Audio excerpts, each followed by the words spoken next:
Hi everyone and welcome to this new video for Unseen Poetry Analysis. In this video we are going to be analysing the poem Coat by Jane Duran, and we are going to be writing about this as if it was a 20-minute write-up analysis for Eduqas for Unseen Poetry.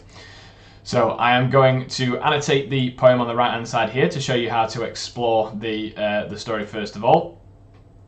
Once we have done that, we will transfer our annotations into a write-up that's on the left-hand side of the screen. Okay, so first thing you want to do is you want to write down the words who, what, when, oops, make sure I do my when properly, and where next to the poem. You can write why as well, because that's how our approach should always be: who, what, when, where, and why. But we won't address the why until we've got some more of the poem actually figured out. Okay, I'm just going to change to red to make it stand out a bit more, and then we'll look at the poem itself. Okay. So, poem's called Coat. When it was bitter in New York City, I would go out with my mother past the icy buildings. So, first of all, you should notice that we've got a reference to a place. Okay, so this is our when here. So we can put down New York, combining a W with a Y there, New York City. And then we can start looking at some of the who's. I, so the person telling the poem, would go out with my mother. Well, the I is the person telling the poem. We've got Jane Duran either writing as herself or as an imagined other persona, and there's a mother. So we have two people. So we have child and we have mother. And we're going past the icy buildings. Now, if we are having icy buildings, we're just going to make it slightly bigger so I can get the highlighter there. If we've got icy buildings and it's bitter in New York City, that's going to give us a little bit of a clue as to the when. Now I've just noticed as well I've put the New York City in the wrong bit, which won't help. So where is New York City? Apologies for that. New York City. And then the bitter and icy, the when. Well, when is it going to be bitter and icy? It's winter time.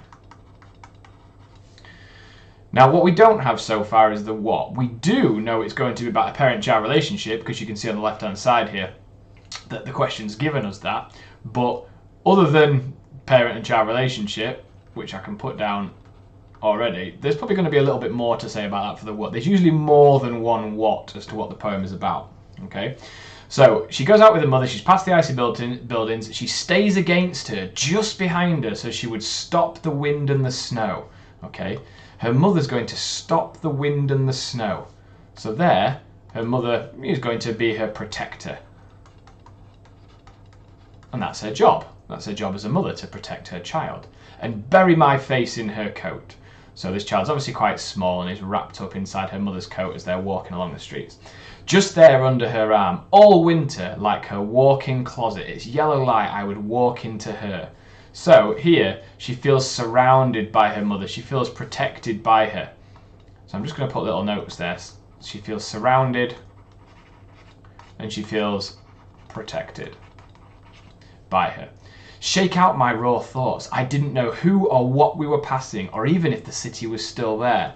So she's kind of oblivious to the outside world, because the mother is everything.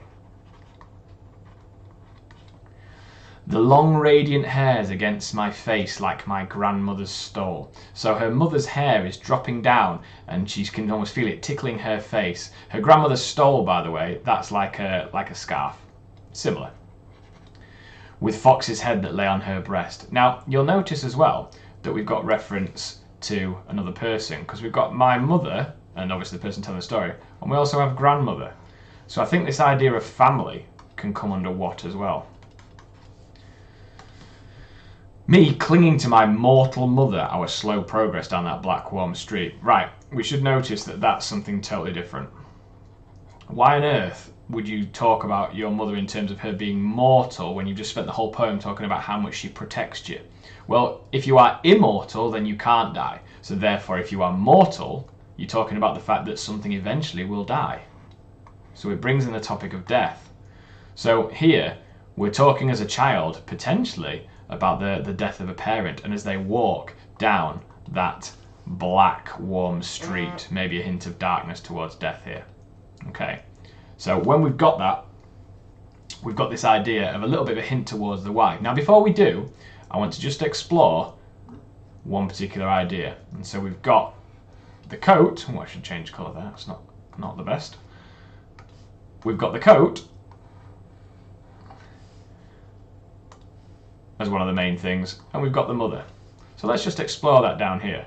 You've got what the mother gives to the child. But think about why this poem's called Coat. The whole poem's been about parent-child relationships. Why is it called Coat? Well, think about what the coat gives to the child. And so here we should get the idea of protection, warmth.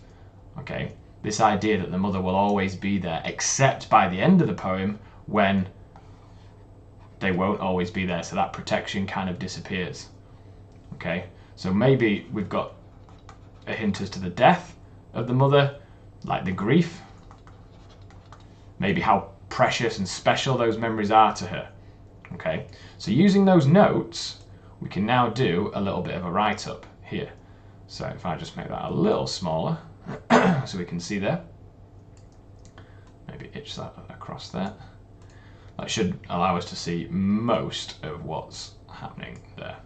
So our introduction should always deal with the who, what, when, and where, and you want to start with the name of the poem, so Coat, and use the phrase tells the story of. That will remind you that you always want to be using those W's.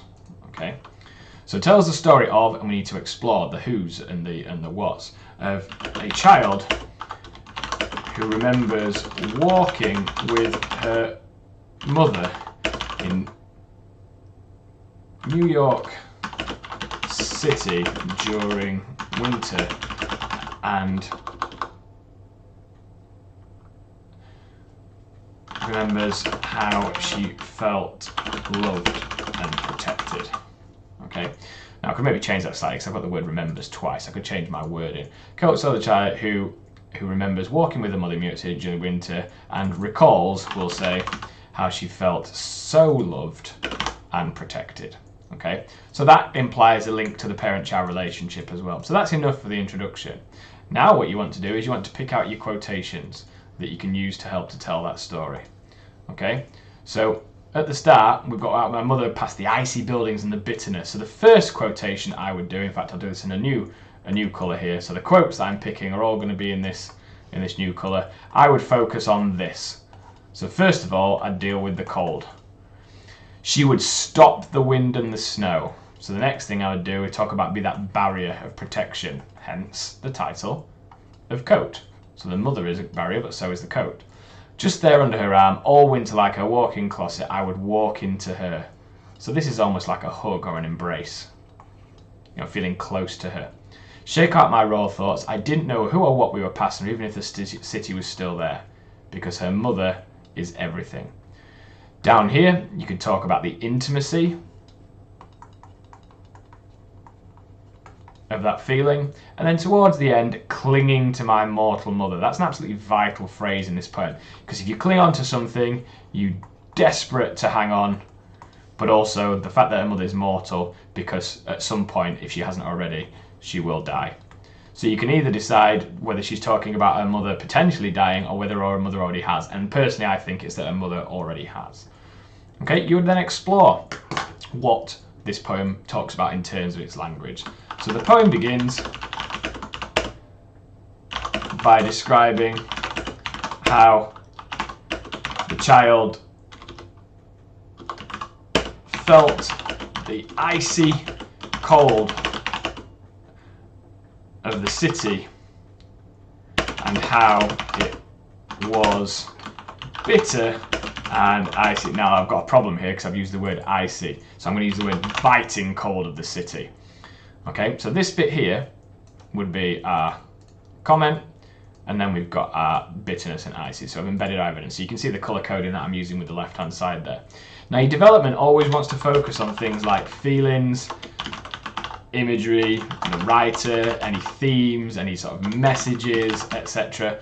All of those sort of things are what we do in the development. Now you don't have to do them all because it's only a 20-minute write-up and you've got to get through a few quotes. So you don't want to add too much on there, okay?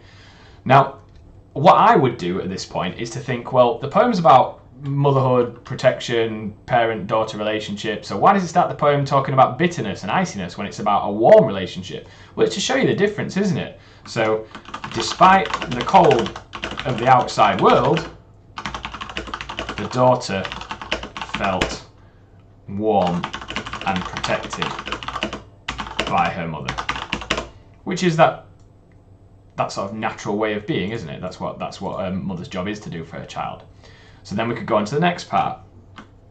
She remembers how her mother was a barrier to protect her from the cold, as she would stop the wind and the snow.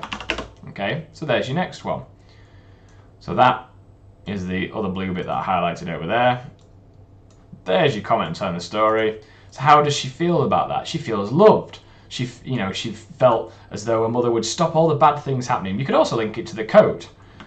She felt completely loved, but also as an adult, she seems to compare the protective nature of her mother to the coat, and how both will prevent you from coming to harm, maybe.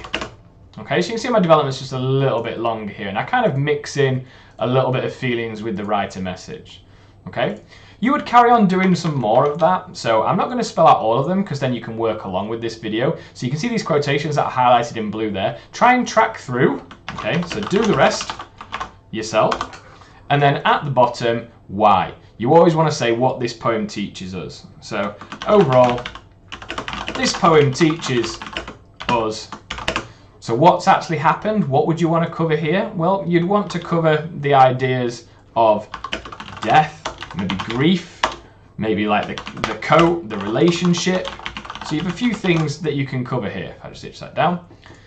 And it's about how that's affected her. She's kind of thinking back to when things were pure and innocent and perfect when she was a child, and how the death of her mother has made her realise that, you know, she's no longer got that protective sort of like barrier, if you like. She's open and vulnerable to the world. Okay, so I think she feels quite open and exposed, as you would do without a coat. So without the protection, love of a mother, you can feel exposed and vulnerable to the world. So we could write that. If you don't fancy that one, you could maybe mention the idea of death. The loss of a mother is utterly heartbreaking, and I should need a hyphen there, sorry.